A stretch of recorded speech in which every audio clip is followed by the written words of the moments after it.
incredible to think that 15, 20 years ago, Old Town Pasadena was considered Skid Row, a slum. Nobody wanted to come here. And then something happened that transformed everything. And what was that something? Would you believe parking meters?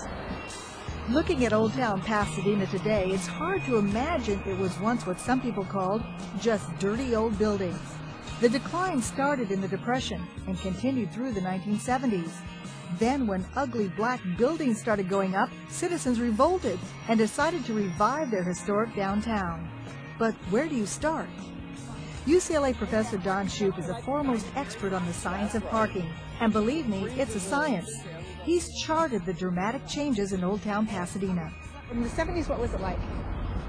It was Skid Row. That you're too young to remember, but nobody would come here after dark. The stores were largely empty. There were a few porn theaters and pawn shops and tattoo parlors. It's incredible to believe this is Skid Row.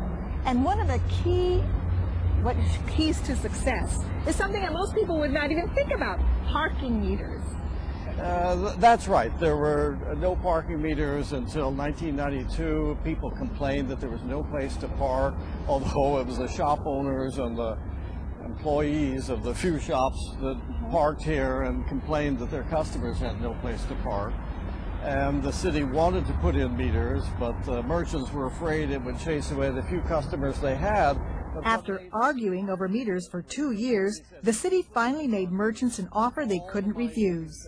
What turned the tide is the city said to the property owners and merchants and residents, if we put in parking meters, Old Pasadena keeps the revenue for its public facilities. And like that, they changed their attitude. They said, let's run the meters to midnight. Let's run them on Sunday. The money would stay here. It pays for all the wonderful services that you see in Old Pasadena. It's over $1 million a year to pay for the debt service, all the money they borrowed for the sidewalks, and the alleys, which were completely cleaned up. You know, alleys are usually dumps. Just quarters from parking meters? Raise all that money?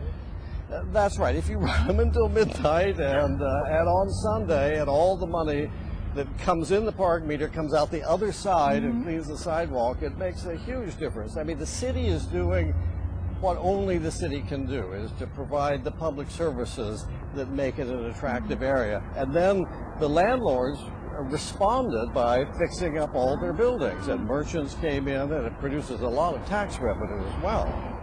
That $1 million a year goes for landscaping, advertising, security. Graffiti is removed every day, and the sidewalks are steam cleaned twice a month. They were also very smart in terms of PR. They let people know specifically that the money was going to stay local. That's right. They had a graphic artist produce a wonderful poster that could go into everybody's shop windows showing what was going to happen with this money, that they were going to rebuild the alleys, for example, which were dumps everywhere, as they are in the United States. They cleaned them out, they put the wires underground, they planted trees, and now they open out into restaurants and shops, and people love to wander in the alleys of Old Pasadena. How many people want to go into the alleys in downtown or in Hollywood or in Westwood? I think that they've created a wonderful opportunity for small businesses to open up. Street parking in Pasadena costs $1.25 an hour. It may seem steep, but Professor Shoup says the price is very important.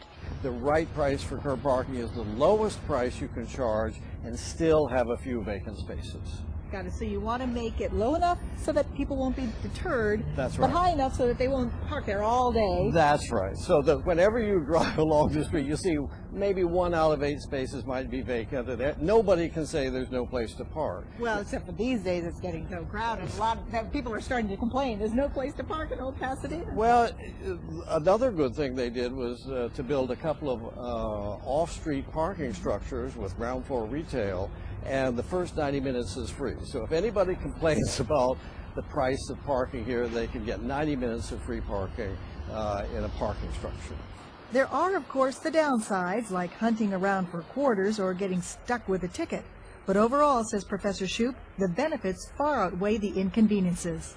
People are paying for parking But those payments have provided the catalyst for everything that you see going on here in Old Pasadena. Just think of all the jobs here that are supporting families. That this area didn't have any jobs beforehand.